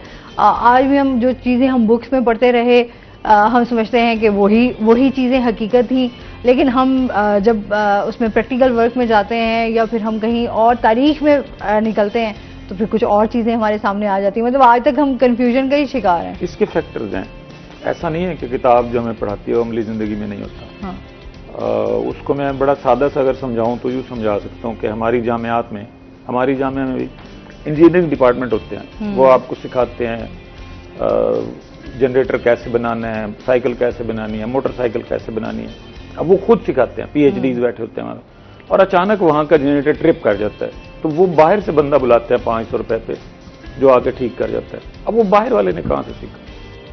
सवाल ये बाहर। तो हमें इल्म दो तरह के दिए जाते हैं, एक इकदारी इल्म, इखलाकी इल्म, एथिकल, जिसमें मजहब भी शामिल है, दीगर चीज़ें। दूसरा साइंटिफिक इल्म। तो साइंटिफिक इल्म तो बच्चे ने सीखना है ना। आप भी यहाँ मिलते हैं लोगों को, कितने लोगों के हाथ में आपने किताब देखी है? दो लोगों को दोस्ती करने में बड़ा वक्त लगता है, वो एक दूसरे को टाइम देते हैं, एक दूसरे के हैबिट्स देखते हैं, एक दूसरे में उन खूबियों खामियों को देखते हैं जिन्हें वो एडजस्ट कर सकते हैं कि नहीं। किताब के साथ तालिब इल्म कितना वक्त गुजारता है, अब वो भी नहीं जो रट्टा लगाता है। यानी हमारे डॉक्टर्स नाराज हों तो ज्यादा अच्छा लगेगा कि काम का डॉक्टर तो पाकिस्तान रहता ही कोई नहीं है, और यहाँ से चले जाते हैं, यहाँ से, क्योंकि वो ना भी जाएं वो उठा लेते हैं उन्हें, वो खुद पैकेज। यहाँ आप सर दर्द की दवा लेने जाएं वो आपको 8 टैबलेट्स देता है, क्योंकि वो सारे तजर्बे आप पे कर लेता है, कोई ना कोई तो तुक्का लग जाएगा। हाँ। यहाँ काम का इंजीनियर नहीं देते, काम का टीचर। मुझे 12 टर्की से ऑफर्स हुए और वो थोड़ा सा कोई पढ़ने लिखने वाला, और आपका सिस्टम भी उसमें नहीं रहने देता, क्योंकि आपके सिस्टम में अभी ये भावलपुर का वाकया आया था, वो कई हवालों से उसमें झूठ भी था, लेकिन कुछ चीजें सच भी थी। और वो जो कुछ सस्टेनेबिलिटी है उसमें, वो तो जिंदगी के हर शोबे में है। क्या वो बैंकों में नहीं है, चैनल्स में नहीं है, स्कूलों में नहीं है, मदरसों में नहीं है। हमने चीजों को इतना गड़मड़ कर दिया है कि हम उनसे नताइज निकालने की बजाय उन पर फसाद बर्पा कर देते हैं। ये हमारा एक मजमूई शऊर है। और फिर हमने एक खास तरह की दुश्मनियां, कबायली है ना, बुनियादी तौर पर कबायली है। हमारा वही होता है कि हमारे घर चूल्हा जल रहा है नहीं जल रहा, साथ वाले को गोली मार के आना है हमने। ये हमारी एक मेंटेलिटी है। और नया जो सेटअप आया, जिसमें आप अमेरिका को कह लें, चाइना को कह लें, उन्होंने कंज्यूमर सोसाइटीज पैदा की, यानी जो खरीदें। तो उन्होंने हमें प्रोडक्टिव सोसाइटी बनने ही नहीं दिया। मसलन अभी हमारे ताजिर बैठे थे जो कह रहे थे कि जी कोई पैसे नहीं है, लेकिन उन्हें कंगन पसंद आ गए तो उन्होंने चेक दे दिया। ये जो एक इंटेलेक्चुअल करप्शन है, यानी एक उस्ताद होता है, वो यूनिवर्सिटी में खड़ा होकर लेक्चर दे रहा होता है कि जी रोशन ख्याली बड़ी शानदार है, मार्क्स ने हमें ये सिखाया है, मार्क्स ने ये सिखाया, और वो खुद जाके जाए नमाज निकाल के उधर कह रहा होता है जी जुम्मे ने बड़े मसाइल बनाए हुए हैं, जुम्मे की नमाज का काम नहीं होता, और फिर वो कुंडी लगा के अंदर तहज्जुद पढ़ रहा होता है। तो इससे बड़ा क्राइम कोई नहीं हो सकता। ये कत्ल किया कि बाहर आपने लोगों की बच्चियों को कहा कि तुम बड़ी ब्रॉड माइंडेड होगो तो काम चलेगा, और अपनी बच्ची को आपने एफएससी में शादी कर दी, उसे आप कभी कैंपस नहीं घुसने देते। तो ये मैं इसे अच्छा बुरा नहीं कह रहा, इंटेलेक्चुअल करप्शन है कि वो जो अपनी लाइफ पे अप्लाई करते हैं उसको नहीं सामने लाते। इंटेलेक्चुअल जो है या इंटेलेक्ट है, उसका तो तकाजा है हम करके दिखाएं कि ये जी है, मैं कर रहा हूं, कोई फॉलो करना चाहता है करे, नहीं करना चाहता ना करे। हमारे यहाँ हमारा मसला यही है, पोस्ट 70s आप 1970 के बाद का बड़ा अदीब दिखा दें, या तो वो होगा जिसने रोमांटिसिज्म पर लिखा होगा, या वो हो जाए जो किसी सियासी जमात के साथ खड़ा होगा। एक हबीब तो जालिब आजकल हम आजकल देखते भी यही हैं, जो आप देखें हमारी बात ही सियासत पे है, हमारी इख्तिताम भी सियासत पे ही है। तो हम लोग तो डिजाइन किया गया, हाँ अभी क्योंकि आप एवरेज निकाल लें कि आपका टेलीविजन, मुराद हम जिस चैनल पे हैं वो नहीं, कलेक्टिवली आपका टेलीविजन सबसे ज्यादा वक्त किसे देता है, और सबसे प्राइम टाइम पे वो क्या डिबेट करता है। तो प्राइम टाइम पे वो फैमिली कॉन्फ्लिक्ट पे बात करते हैं। वो पीटीवी भी ड्रामा देता था, असगर नजीम सैयद भी ड्रामा लिखते थे, अताउल्लाह कासमी भी ड्रामा लिखते थे, हसीना मईन, नूरुल हुदा शाह, क्या वो आज राइटर नहीं है, लेकिन उनका कंटेंट नहीं लिया जाएगा। क्यों? क्योंकि वो कंटेंट काबिल कबूल नहीं है इस्तेमार को।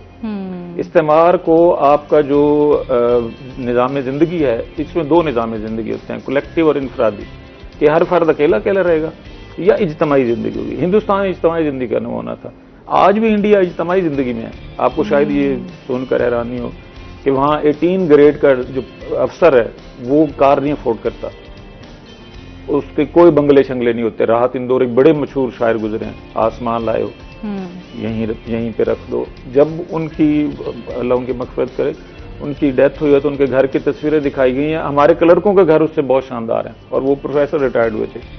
तो कलेक्टिव सिस्टम तोड़ा गया है खास तरीके से, जिसकी तरफ हम देखते हैं। अभी मैं सुन रहा था बिजली की डिबेट, वाकई बहुत गलत है बिजली की। अच्छा सर, इस पे बात करते हैं। कॉलर है हमारे साथ। अस्सलाम वालेकुम। अपने टीवी का काइंडली वॉल्यूम बंद कर दें। जी, कौन बात कर रही हैं?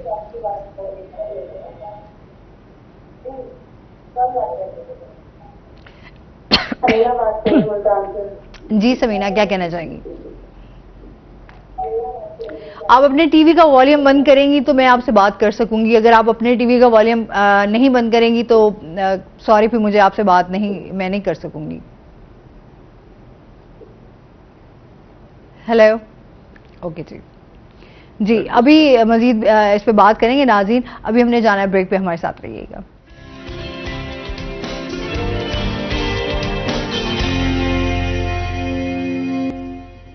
वेलकम बैक नाज़रीन, रोही एट 10 में आपको खुश आमदीद कहते हैं। अच्छा जी, बात हो रही थी हमारी बिजली के हवाले से कि हम आज तक आप उस पर कुछ बात करना चाह रहे थे। नहीं, मेरा बड़ा वाज़ेह मौक़िफ़ है कि पहले तो हमें ज़रूरत है एक कौमी पॉलिसी बनाने की। पहले तो हम लोगों को कौमी बनाएं, और फिर अल्टरनेट्स पे हम नहीं जाते। यानी इस वक्त पावर जो है वो पानी में कन्वर्ट हो चुकी है। आपने शायद देखा हो, पानी के ऐसे ऐसे ऑर्गन्स उन्होंने बना लिए हैं कि आप पानी की बोतल भरें और लोहा काट लें उसके प्रेशर के साथ। यानी इस वक्त पानी की टेक्नोलॉजी से आप जिस्म में सुराख कर सकते हो आर पार। पानी की बारीक तार से, आप उसको पिस्टल टाइप, वो आपके जिस्म में परली तरफ चली जाएगी। पानी के अंदर हाइड्रोजन है, पानी के अंदर जिंक है, पानी के अंदर एनर्जी है। फिर ये जो कचरा है इनमें हमारा, शायद आपको सुन कह रहे तो हम यूरेनियम इस्तेमाल करते हैं। यूरेनियम का वेस्टेज हम दरियाओं में डाल देते हैं। ये दुनिया का शायद पहला अजूबा है ये, कि पूरे जो यूरोप है उसकी ज्यादातर बिजली यूरेनियम पे बनती है। इंडिया की ज्यादातर बिजली, यूरेनियम है ही बिजली। जब हम कोई भी एटमी चीज तैयार करते हैं, ये जैसे अभी आजकल भी एक वो मचा हुआ है चांद पर जाने का। हाँ जी, वैसे अभी हम देखते तो हम लोग ये कहते हैं आजकल तो बहुत चर्चा हो रहा है ना कि पाकिस्तानी तो जो है हम लोग आज तक यही आटा चीनी घी से नहीं बाहर निकल रहे, और हमारा जो हमसाया मुल्क है वो चांद पे पहुंच गया। नहीं, ऐसा नहीं है कि हम आटा चीनी से नहीं निकल रहे। हम रॉकेट मेकिंग में अपने हमसाया मुल्क से बेहतर हैं। मैं खैर दुश्मनी का नुक्ता नजर नहीं रखता, और इसमें मसला मुख्तलिफ है। थोड़ी सी साइंस हम जानते हैं, और वो हम इन्हीं लोगों के जरिए जानते हैं, साइंटिस्ट के जरिए। उनका क्लेम यह है कि तकरीबन 10 किलोमीटर के बाद मदार खत्म हो जाता है, और 1 किलोमीटर के बाद हवा का दबाव भी खत्म हो जाता है। सही, ऊपर रहेगा, कम रहेगा। यही वजह है कि जब हम K2 पे जाते हैं या ग्लेशियर्स पे जाते हैं या पहाड़ों पे जाते हैं तो सांस में दिक्कत होती है। हाँ। अब चांद पर जाने का मतलब है कि आप उस 30 किलोमीटर से बाहर चले गए। जब उस 30 किलोमीटर से बाहर चले गए तो कशिश शक्ल खत्म होगी। मैंने मान लिया आप चांद पे पहुंच गए। अब वो कहते हैं चांद पे कदम रखा, इसका मतलब है आप अपने रॉकेट से उतर है तो कशिश शक्ल तो नहीं है, रॉकेट खड़े रहेगा। रॉकेट चांद पे कैसे कदम रखे, कैसे सही। तो ये भी एक थ्योरी मौजूद है इल्मी लोगों की कि रशिया अमेरिका ने जब ये किया तो अब दुनिया को तो थ्रेट है चाइना से। ये चूंकि इंडिया की तरक्की का राज है, उसके आम आदमी की तरक्की का राज, और मनमोहन की जो माशी पॉलिसी, यहाँ क्यों नहीं बात करते? 10 साल प्रोजेक्ट बनाया उसने। कॉलर है हमारे साथ। अस्सलाम वालेकुम। अस्सलाम वालेकुम जी, कौन बात कर रही हैं? ननीला बात कर रही हूँ मुल्तान से। जी, क्या कहना चाहेंगी? हेलो। हेलो जी जी, बात करें। जी, हमारा मतलब ये है कि ना हमारा पानी नहीं आता। कौन से इलाके में? हमारा न्यू मुल्तान 4 तल्ले वाला सिटी। तो आपने कहीं कंप्लेन वगैरह करवाई? आवाज बहुत कम आ रही है आपकी। मैंने कहा आपने कहीं कंप्लेन करवाई जिस इदारे से? हाँ जी, कंप्लेन करवाई है इदारे से, लेकिन ना 2 दिन यहाँ से फिर बंद हो जाता है। अब 3 महीने बाद पानी आया था, 4 दिन आया, फिर दोबारा बंद हो गया। बहुत मसला हो रहा है। फिल्टर बहुत दूर है, वहाँ जा नहीं सकते। पानी पीने के लिए भी इतनी मुश्किलात का सामना करना पड़ रहा है। चले, आपने किस इदारे में कंप्लेन करवाई? वही नजदीकी जो इदारा लगता है हमारा। आपका एरिया दोबारा प्लीज काइंडली मुझे बता दीजिएगा। न्यू सिटी 4 तल्ले वाला। न्यू सिटी जी 4 थल्ले वाला। थल्ले वाला। चार थल्ले वाला। अच्छा, ये थोड़ा सा ठीक है जी। आपका मसला जो है वो हम तक पहुंच गया है, और हमारे जो हैं एंकर पर्सन बिलाल खान नियाजी वो इंशाल्लाह इस मसले को देखेंगे भी सही, और इसको हमें उजागर करने की भी ज़रूरत करेंगे, और जो हमारे इदारे हैं उनसे भी रिक्वेस्ट करेंगे कि काइंडली इस मसले को लाजमी देखेंगे, क्योंकि लोग जो है वो बहुत ज़्यादा मुश्किलात का शिकार हैं। इस टाइम हम जिन इदारों की भी बात करें तो वहाँ कहीं ना कहीं आपको जो है फ्लॉज नज़र आते हैं, तो लिहाजा हमारी रिक्वेस्ट भी है, और साथ साथ जो है हम इस इशू को देखेंगे भी सही। बहुत शुक्रिया कॉल करने का जी। तो हम जब ये चीज़ें, अब मसलन पहला क्लेम किया रशिया ने कि वो चांद पर उतर आए हैं। अब मसला सारा चांद पर क्यों चांद, ये नहीं है कि चांद पर जाना गैर अहम है, वो अहम ज़रूर है। अहम इसलिए है कि चांद पर जाया जाता है रॉकेट साइंस के ज़रिए। रॉकेट साइंस का मतलब ये है जब आपने रॉकेट साइंस पर अबूर हासिल कर लिया तो आप जो बैनुल बहर है, यानी एक समंदर पार करके दूसरे पर रॉकेट आप दाग सकते हैं। इसका मतलब है कि आपने तकरीबन 3000 किलोमीटर दूर जाने वाला रॉकेट बना लिया, बड़ा जोरी। और अगर कोई मुल्क ये इस पर अबूर कर लेगा तो उसके जो फौज के अखराजात हैं पर पर्सन वो कम होना शुरू हो जाएंगे। इस वक्त जो फाइबर आर्मी है वो अमेरिका की सबसे बड़ी है। 5G टेक्नोलॉजी बड़े अरसे से अमेरिका और चाइना दोनों तैयार कर चुके हैं, लेकिन उसे लॉन्च नहीं होने दिया जा रहा, क्योंकि जो पहले 5G टेक्नोलॉजी ले आएगा वो फाइबर पे कंट्रोल हासिल कर लेगा। अमेरिका कभी नहीं चाहेगा कि उसका फाइबर और कंट्रोल वीक हो, क्योंकि चाइना ने न्यू टेक्नोलॉजी से सूरज बना लिया। ये भी मुल्तानियों को और पाकिस्तानियों को सीखने की जरूरत है कि उन्होंने सूरज बना लिया, यानी वो एनर्जी, आर्टिफिशियल एनर्जी उन्होंने बनाना शुरू कर दी। हमारी दुनिया चैट जीपीटी पे चली गई। जी बिल्कुल, अभी हम यही इसी पे देखेंगे, आर्टिफिशियल इंटेलिजेंस। आप इंटेलिजेंस पे मैं आपको गारंटी दे के कहता हूँ, आप सुबह बिजी यू अपना बच्चा भेज दें, कोई कॉमर्स और आईटी डिपार्टमेंट में भेज दें, वहां एमफिल को कहें कि वो जो आर्टिफिशियल इंटेलिजेंस है इस पे 4 ढंग की बातें कर दिखा, जहां से आपने बात शुरू की। तो उन्होंने किताब उठाई हुई है, माजरत मैं भी इनमें शामिल हूँ, उस हैवान की तरह एक बस्ता उनकी कमर पर है जिसे नहीं पता मालिक ने जवाहरात लादे हुए हैं या ईंटें लादी हुई। वो डेली का ट्रैवल बॉक्स है उनका, वो जा रहे हैं आ रहे हैं जा रहे हैं, एक रट्टे का निज़ाम है उन्होंने वही, और उसमें भी ऐसे ऐसे फ्लाज हैं जो कि हमारा अपना मुल्क है, बहुत सारी चीज़ें अवामी सतह पर। मैं ये बिलीव नहीं, मेरा नहीं है कि इस मुल्क को सियासतदानों ने तबाह किया या इदारों ने तबाह किया। इदारा इन इट सेल्फ तो कुछ है ही नहीं, इदारे में मैं हूँ तो मैंने तबाह किया ना, सियासतदान भी मैं हूँ, इन्हीं स्कूलों कॉलेजों से गए हैं ना, तो क्या उनकी लाइफ में एक टीचर भी नहीं आया जिससे वो मुतासिर होते।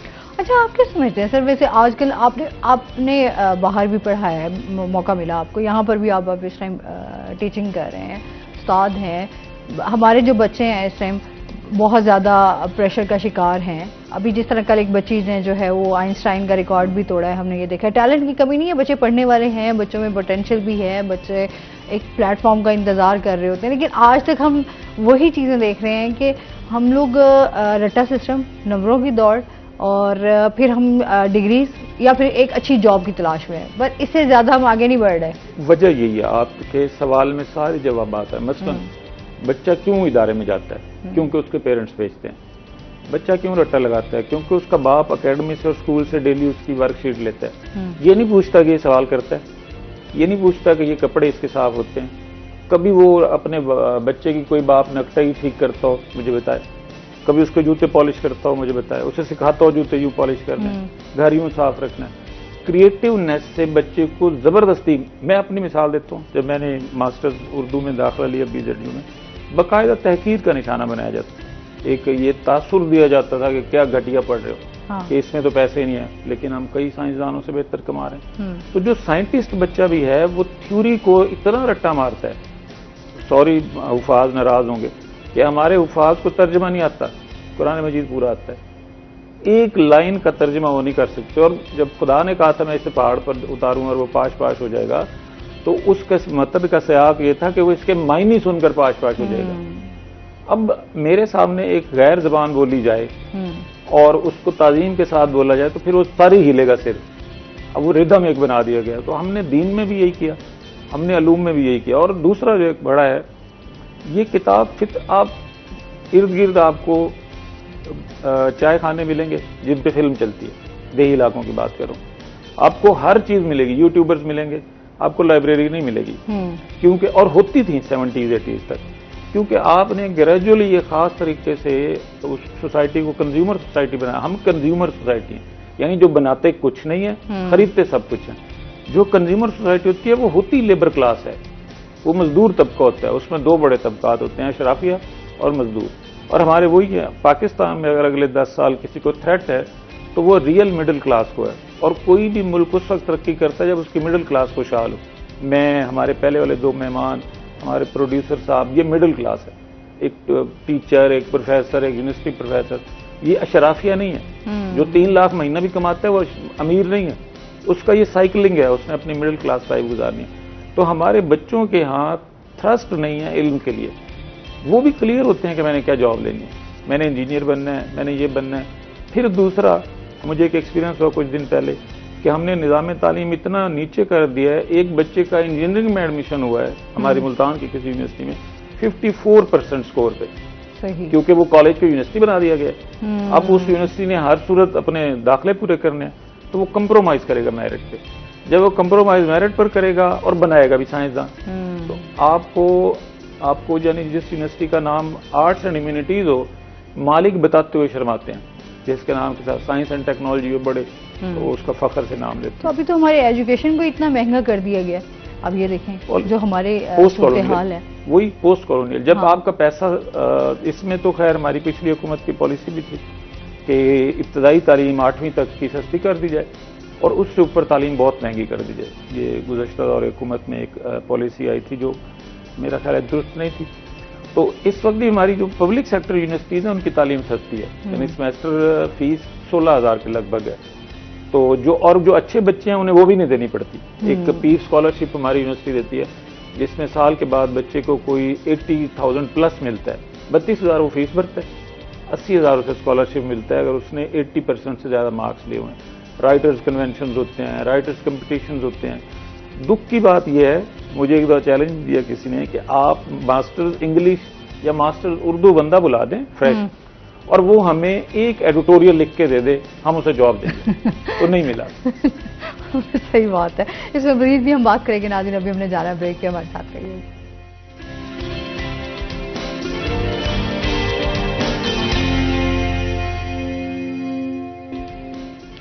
वेलकम बैक नाज़रीन, रोही एट 10 में आपको खुश आमदीद कहते हैं। और जहां हमारी तालीम की बात हो रही है, उसके साथ साथ आज हम बात कर लेते हैं। मेरे पास जो इस टाइम सबकी फेवरेट जो है वो कैडबरी डिलाइट चॉकलेट मौजूद है, और जनाब इसका जो जायका है वो क्या ही बात है। ऐसे आप इसको जो है खाएंगे या आपके मुंह में घुल जाएगी। और इसके जो बात करें हम कि कितनी अच्छी इसकी क्वालिटी और बहुत ही अफोर्डेबल है। आपको पता है कि चॉकलेट किसको नहीं पसंद, चॉकलेट सबको बड़ी फेवरेट होती है, चाहे छोटे बच्चे हों, बड़े हों, बुजुर्ग हों। जब भी आप कोई इवेंट होता है, स्पेशली आप देखें, या आप किसी के घर भी जाते हैं, या जब किसी की बर्थडे भी होती है, कोई पार्टी हो, तो आप जब उनको चॉकलेट्स देते हैं तो वो कितने खुश हो जाते हैं कि इससे बेहतरीन गिफ्ट जो है वो कोई और हो भी नहीं सकता। और फिर अगर आपके पास जो है कैडबरी चॉकलेट हो, डिलाइट चॉकलेट, तो वो क्या ही बात है। वैसे आपको मैं खुद भी टेस्ट करूंगी, और साथ साथ हमारे साथ सर भी मौजूद है। मैं चाहूंगी सर आप भी थोड़ा सा हमें बताइएगा कि इसका जो जायका है वो आपको कैसे लगा। वैसे इसको खोलने में थोड़ी सी मुझे दिक्कत होएगी। यार ये वैसे मुझे खोलने में बहुत, अच्छा सर ने तो खा ली, चले सर कैसे, वैसे बेहतरीन है कि नहीं है? नहीं, चॉकलेट मैं करता हूँ। Thank you so much. अच्छा, क्योंकि ये ऑलरेडी सर ने जो है वो कम मिकदार में खाई जाए तो बहुत अच्छी चीज़ है, क्योंकि ये नुकसान तो इसका बच्चों को दांतों को ही होता है। उसकी वजह यह है कि बच्चे चूंकि हमारी तरह बड़े नहीं होते, वो इसे चबाते हैं। चॉकलेट चबाने की चीज़ नहीं होती। लेकिन चूसने की, चूसा जाता है जैसे हम। लेकिन बहुत ही मजेदार है, यकीन करें, क्योंकि जैसे मैंने आपको बताया ना कि आप इसे खाएंगे तो ये फौरन आपके मुंह में जो घुल जाएगी, और इसकी क्वालिटी बहुत आला है, यकीन करें। और आप अपने जो प्यारे हैं, जैसे अभी बर्थडे इवेंट्स भी बहुत सारे, क्योंकि ये जो महीना होता है ना, अगस्त का हो गया, सितंबर, क्योंकि किसी न किसी की बर्थडे भी आ रही होती है, घर में कोई ना कोई खुशी सेलिब्रेशन होती है, तो उसमें आप बेहतरीन गिफ्ट जो है वो कैडबरी डिलाइट चॉकलेट दे सकते हैं। वैसे एक मजे की बात है कि ये क्या वजह है, अगस्त से दिसंबर तक बहुत ज़्यादा पैदाइश, बहुत ज़्यादा। वैसे ये महीने ऐसे होते हैं आपकी, जो हम देखते हैं कि इस महीने से ना आपकी ऐसे जो आपके पैदाइश का सीजन शुरू हो जाता है। ऐसे भी आपके बहुत सारे जो दोस्त हैं, आपके रिश्तेदार हैं, बहन भाई हैं, उनकी बर्थडे जो है वो आर्टिफिशियल बर्थडे उनकी शुरू हो जाती है। आर्टिफिशियल, क्योंकि पेपर्स में जो लिखते हैं ना वो वाली बर्थडे होती है। हाँ। हम जो इंडियंस हैं, और जो हम मुस्लिम इंडियंस हैं, क्योंकि हम कल्टिवेटेड हैं, यानी हमारे दिमाग जरखेज भी इसलिए हैं, हम में बहुत टैलेंट है। हर उस चीज़ में टैलेंट होगा, ये आज साइंस भी बता रही है, जो मल्टी डायमेंशनल होगा। मुख्तलिफ फैमिलीज मिलेंगी, क्योंकि उनके मुख्तलिफ जम्स आपस में मिलेंगे, हैबिट्स मिलेंगी। तो इंसान तहजीब और जो सकाफत है, इसमें क्या फ़र्क है? सकाफत तजरीद है, एब्स्ट्रैक्ट है, तहजीब करके दिखाना है। आप कहते हो जी खाना बहुत अच्छा था, लगाने की तमीज़ नहीं थी। खाना अच्छा लगा हुआ है, अच्छा सर्व किया, आप कहते हैं यार ये बड़े तहजीबी लोग हैं। तो ये तहजीब ज़िंदगी के हर मामले में होती है। हिंदुस्तानियों के यहाँ ये मसला रहा कि इन्होंने तहजीब पे फोकस नहीं किया। बहुत अमीर अमीर लोग होंगे, आप उनके घर आधा घंटा नहीं गुजार सकते, गर्मियों में आप उनके ड्राइंग रूम में नहीं बैठ सकते ज़्यादा वक्त, और बहुत पैसा होगा, गाड़ी में आप, बाद मेरे कुलीग्स हैं, मैं उनकी गाड़ी में नहीं बैठ सकता। सिविक होगी, अंदर वो जनाब किसी तरफ बबलें पड़ी हैं, किसी तरफ पानी गिरा हुआ है, कहीं कुछ। अब कल्चर तो उन्होंने सीख लिया, गाड़ी कल्चर है, अब गाड़ी कैसे चलानी है ये कल्चर नहीं। तरबियत हम जो बात करते हैं, सेल्फ होता है। तरबियत का भी तो आजकल हम देखते हैं, आप बीइंग वुमेन ये देख सकती हैं कि ये सेल्फ होता है। आपने अपने इर्द गिर्द देखा होगा, बहुत सारे डिग्री होल्डर्स भी नहीं करती। तो डिग्री को पाकिस्तान में, डिग्री अब एक आला है, लाइक नाइफ, कि छुरी होगी तो सेब काटा जाएगा, तो डिग्री होगी तो जॉब मिलेगी, उससे बतौर शऊर के नहीं लेते। अच्छा, आजकल हम वैसे यही देखते हैं कि हम लोग कहते हैं कि बस एक अच्छी डिग्री हो जिसकी पाकिस्तान में इस हवाले से वर्थ होनी चाहिए कि हाँ आप अच्छी अर्निंग कर सकते हैं, मतलब आप कितना अच्छा कमा सकते हैं, उससे कितना अच्छा पैसा हासिल कर सकते हैं, तो वो आपने डिग्री करनी है। उसके अलावा अगर हम जैसे हम बात करें कि आर्ट के हवाले से बात हो जाए तो हम इवन कि हमारा मुआशरा इस चीज़ को एक्सेप्ट ही नहीं करता कि आपने क्या सब्जेक्ट चूज़ कर लिया, आपने कौन सा प्रोफेशन चूज कर लिया। हत्ता कि हमारे यहाँ जो शायर हैं उन्हें बैड कैरेक्टर कहा जाता है। ये एक बड़ा अजीब सा फिनोमिना है और अफलातून की एक बात से जोड़ा जाता है कि उसने कहा था मैं इन्हें समंदर में धकेल दूंगा, हालांकि उसने ऐसा नहीं कहा था। आप वसल्लम के हवाले से गलत बात की जाती है। हत्ता कि एक शायर मुसलमान हुआ पहले, और ये मुस्तनद बात है, कोई भी तहकीक कर सकता है। फिर वो चूंकि कहते हैं सिलानियत होती है इनके मिजाज में, तो वो वापस दोबारा गैर मुस्लिम हो गया। तो आप वसल्लम ने बाकायदा कहा कि हमें उसकी ज़रूरत है, आप लोग मेहनत करें और दोबारा इस्लाम कबूल करें, क्योंकि ये ज़्यादा हसास होते हैं। और अफलातून ने यह कहा कि जो मेरी मिसाली डेमोक्रेसी है उसमें खराबियां तो होनी है, ये उसके अल्फाज हैं। तो वाहिद शायर है जो खराबी को जल्दी पहचान सकता है। तो मैं अपनी मिसाली जमहूरिया में, आइडियल डेमोक्रेसी में शायर को नहीं रहने दूंगा, क्योंकि वो जल्दी समझ जाएगा और बाकियों को उसका शऊर दिलाएगा। सर बहुत शुक्रिया, बहुत अच्छा लगा आप हमारे शो का हिस्सा बने और आज कुछ डिफरेंट बातें हुई, क्योंकि जाहिर सी बात है तालीमी मयार और तालीमी चीज़ों पे तो हम बहुत बात करते रहते हैं, स्टूडेंट्स के मसाइलों पे बात कर लेते हैं, लेकिन समटाइम कुछ चीज़ें ऐसी होती हैं जिनको मेरे ख्याल में कुछ बच्चों को मैं आजकल प्रोफेशन, क्योंकि हमने MA ख़त्म कर दिया हमारी जामियात में, HEC और HED 2 इदारे हैं, बच्चों को बात को नहीं मालूम होता। एक HEC है हायर एजुकेशन कमीशन, ये फेडरल चलाती है। एक HED है, हमारे 4 सूबों में 5 सूबों में 5 HED हैं, हायर एजुकेशन डिपार्टमेंट। तो नई डिग्री आ रही हैं, ADP आ रहा है, BS के कोर्सेज शुरू हो रहे हैं, MPhil एक नया स्टार्ट होने वाला है जिसमें रिसर्च नहीं होगी, कि जो चाहे 2 साल की, वो उनमें वैल्यूएशन में फ़र्क होगा। तो तालिब इल्म जो हैं वो तालीम को शऊर के तौर पर अडॉप्ट करें। वैसे मैं आपको ज़ाती तजर्बा बताऊं कि आज जो लोग हैं इस तरफ भी जा रहे हैं कि बच्चे को पढ़ाओ नहीं काम सिखाओ, क्योंकि अब कारीगर के पैसे ज़्यादा हैं, तो वो भी खुदारा पहले पढ़ाएं, बच्चे को इतना पढ़ा लें कि वो बहुत शुक्रिया आपका। इसके साथ ही नाज़रीन आज का शो यहीं पर ख़त्म हुआ। अपना बहुत सारा ख्याल रखिएगा, दुआओं में याद रखिएगा। इंशाल्लाह ज़िंदगी ने साथ दिया तो मंडे को आपसे फिर मुलाकात होगी। तब तक के लिए अल्लाह हाफ़िज़।